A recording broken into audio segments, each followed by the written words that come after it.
वर्णन करेन. याच वंशात तुझा जन्म झाला आहे. याच वंशातील वंशज पुष्कळशे राजर्षी आणि ब्रह्मर्षी सुद्धा झाले होते. पुरुचा पुत्र जनमेजय झाला. जन्मेजयाचा प्रचिनवान आणि प्रचिनवानाचा प्रवीर, प्रवीराचा नमस्यू आणि नमस्यूचा पुत्र चारुपद, चारुपदापासून शुद्यू, शुद्यूपासून बहुगव, बहुगवापासून संयाती, संयातीपासून अहंयाती आणि अहंयातीपासून रौद्राक्ष झाला. विश्वात्मा असलेल्या प्रधान प्राणापासून जशी 10 इंद्रिये उत्पन्न होतात त्याचप्रमाणे घृताची अप्सरेपासून रौद्राश्वाचे, ऋतयेपासून ऋतयो, कुक्षेयू, स्थंडिलेयू, कृत्ययू, जलेयू, संततेयू, धर्मेयू, सत्ययू, वृत्तेयू आणि सर्वात लहान वनेयू असे 10 पुत्र झाले. परीक्षिता त्यांपैकी ऋतयूचा पुत्र रंतिभार झाला आणि रंतिभाराचे सुमती, ध्रुव आणि अप्रतिरथ असे 3 पुत्र झाले. अप्रतिरथाच्या पुत्राचे नाव कण्व होते. कण्वाचा पुत्र मेधातिथी झाला. त्याच मेधातिथीपासून प्रस्कौन्व इत्यादी ब्राह्मण उत्पन्न झाले. सुमतीचा पुत्र रैभ्य झाला. त्याच रैभ्याचा पुत्र दुष्यंत होता. एकदा दुष्यंत शिकारीसाठी म्हणून काही सैनिकांसह वनात गेला होता. तेथे तो कण्व मुनींच्या आश्रमात जाऊन पोहोचला. त्या आश्रमात देवमायेप्रमाणे मनोहर अशी एक स्त्री बसली होती. तिच्या लक्ष्मीप्रमाणे असणाऱ्या अंगकांतीने तो आश्रम शोभत होता. त्या सुंदरीला पाहताच दुष्यंत मोहित झाला आणि तिच्याशी वार्तालाप करू लागला. तिला पाहताच त्याला अत्यंत आनंद झाला. त्याच्या मनात कामवासना जागृत झाली. थकवा नाहीसा झाल्यानंतर अत्यंत मधुरवाणीने स्मित हास्य करीत तिला त्याने विचारले, कमलदलाप्रमाणे सुंदर नेत्र असलेल्या हे देवी, तू कोण आहेस आणि कुणाची कन्या आहेस? माझे हृदय आपल्याकडे आकर्षित करून घेणाऱ्या हे सुंदरी, या निर्जन वनात तू कशासाठी राहतेस? हे सुंदरी, मला निश्चितपणे असे वाटते की तू कोणा क्षत्रियांची कन्या आहेस, कारण पूर्ववंशीयांचे चित्त कधी अधर्माकडे झुकत नाही. शकुंतला म्हणाली, आपले म्हणणे बरोबर आहे. मी विश्वामित्रांची कन्या आहे. मेनकेने मला वनामध्ये सोडून दिले होते. महर्षी कण्वांना हे माहीत आहे. मी आपली काय सेवा करू? हे कमलनयना, आपण येथे बसावे आणि आमच्याकडून आदरातिथ्य स्वीकारावे. आश्रमात अन्न आहे. आपली इच्छा असेल तर भोजन करावे आणि योग्य वाटत असेल तर येथेच राहावे. दुष्यंत म्हणाला, हे सुंदरी, तू कुशिक वंशात जन्मलेली असल्याकारणाने हे आदरातिथ्य तुझ्या दृष्टीने योग्यच आहे. कारण राजकन्या स्वतःच आपल्याला योग्य असा पती वरतात. शकुंतलेची संमती मिळाल्यानंतर देश, काल आणि शास्त्र जाणणाऱ्या दुष्यंताने गांधर्व विधीने धर्मानुसार तिच्याशी विवाह केला. अमोघवीर्य दुष्यंताने शकुंतलेशी सहवास केला आणि दुसऱ्या दिवशी सकाळी तो आपल्या राजधानीकडे परत गेला. योग्य वेळी शकुंतलेला एक पुत्र झाला. वनामध्ये कण्वांनी राजकुमाराचे जातकर्मादी संस्कार केले. तो मुलगा लहानपणीच सिंहांना बळजबरीने बांधून त्यांच्याशी खेळत असे. भगवंतांचा अंशावतार असलेल्या त्या अमर्याद पराक्रमी मुलाला बरोबर घेऊन रमणीरत्न शकुंतला पतीकडे आली.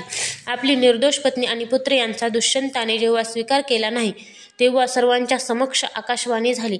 माता केवळ कातडी पिशवीप्रमाणे आहे. वास्तविक पुत्र हा पित्याचाच असतो, कारण पिताच पुत्र रूपाने उत्पन्न होतो.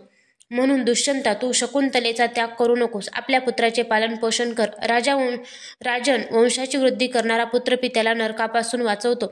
शकुंतलेचे म्हणणे खरे आहे. हा गर्भ तुझ्यापासूनच धारण झालेला आहे. दुष्यंताच्या मृत्यूनंतर तो बालक यशस्वी चक्रवर्ती सम्राट झाला. त्याचा जन्म भगवंताच्या अंशापासून झाला होता. आज सुद्धा पृथ्वीवर त्याची थोरवी गायली जाते. त्याच्या उजव्या हातात चक्राचे चिन्ह होते आणि पायावर कमलपुष्पांचे. महाभिषेकाच्या विधीने राजाधिराजाच्या पदावर त्याला अभिषेक झाला. भरत अतिशय शक्तिशाली राजा होता.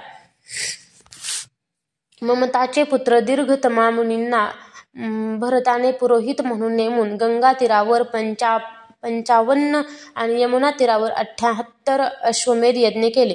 या यज्ञामध्ये त्यांनी अपरंपार धनाचे दान केले. भरताने अग्निस्थापना अतिशय पवित्र स्थानामध्ये केली होती. त्या ठिकाणी भरताने 1000 ब्राह्मणांना प्रत्येकी एक बद्ध गायी दिल्या होत्या.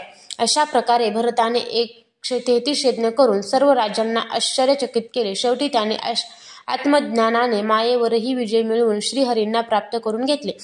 यज्ञामध्ये मशनार नावाचे एक कर्म असते. त्यामध्ये भरताने सुवर्ण विभूषित पांढऱ्या दाताचे आणि काळ्या रंगाचे 14 लाख हत्ती दान केले. भरताने जे महत्कर्म केले ते यापूर्वी कोणताही राजा करू शकला नाही किंवा पुढेही कोणी करू शकणार नाही. स्वर्गाला कोणी हात लावू शकतो काय? भरताने दिग्विजय करतेवेळी किरात, हूण, यवन, अंध्र, कंक, खश, शक, म्लेच्छ इत्यादी सर्व ब्राह्मणद्रोही राजांना मारून टाकले. पूर्वी बलवान असुरांनी देवावर विजय मिळवून ते रसातळात राहू लागले होते. त्यावेळी ते देवांगनांना रसातळात घेऊन गेले होते. भरताने त्यांना पुन्हा सोडवून आणले. त्याच्या राज्यामध्ये पृथ्वी आणि आकाश प्रजेच्या सर्व गरजा पूर्ण करीत होते. भरताने 27,000 वर्षापर्यंत सर्व देशांचे एकछत्री राज्य केले. शेवटी सार्वभौम सम्राट भरताने लोकपालांचे ऐश्वर्य, सार्वभौम संपत्ती, अखंड साम्राज्य आणि हे जीवन सुद्धा मिथ्या आहे असा निश्चय करून तो संसारातून निवृत्त झाला. परीक्षिता विदर्भ राजाच्या 3 कन्या भरताच्या आवडत्या पत्न्या होत्या. जेव्हा भरताने त्यांना सांगितले की तुमचे पुत्र मला अनुरूप नाहीत, तेव्हा कदाचित सम्राट आपला त्याग करील या भीतीने त्यांनी आपल्या पुत्रांना मारून टाकले. अशा प्रकारे भरताचा वंश खंडित होऊ लागला. तेव्हा त्याने संतान प्राप्तीसाठी मरुत्सोम नावाचा यज्ञ केला. तेव्हा मरुद्गणांनी प्रसन्न होऊन भरताला भारद्वाज नावाचा पुत्र दिला. एकदा बृहस्पतीने आपला भाऊ उत्तथ्य याच्या गर्भवती पत्नीशी सहवास करण्याची इच्छा केली. त्यावेळी गर्भामध्ये जो बालक दीर्घतमा होता त्याने विरोध केला परंतु बृहस्पतीने त्याच्याकडे लक्ष न देता त्याला तू आंधळा हो असा शाप देऊन बळजबरीने गर्भाधान केले. आता आपला पती आपला त्याग करेल असे वाटून उत्तथ्याच्या पत्नीने नव्या मुलाचा त्याग करावा असे ठरविले.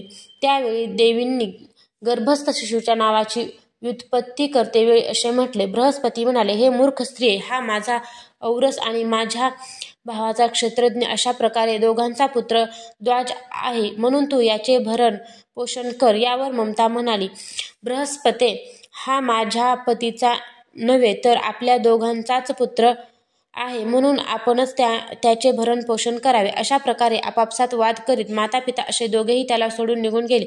म्हणून मुलाचे नाव भरद्वाज असे पडले. देवांनी नावाची अशी व्युत्पत्ती करूनही ममता असे समजली की माझा हा पुत्र वितत म्हणजेच अन्यायाने उत्पन्न झालेला आहे, म्हणून तिने त्या बालकाला सोडून दिले. आता मरुद्गणांनी त्याचे पालन पोषण केले आणि जेव्हा भरताचा वंश नष्ट होऊ लागला तेव्हा त्याला आणून त्याच्याकडे दिले. हाच वितथ भरद्वाज भरताचा दत्तक पुत्र झाला. अध्याय 20 समाप्त.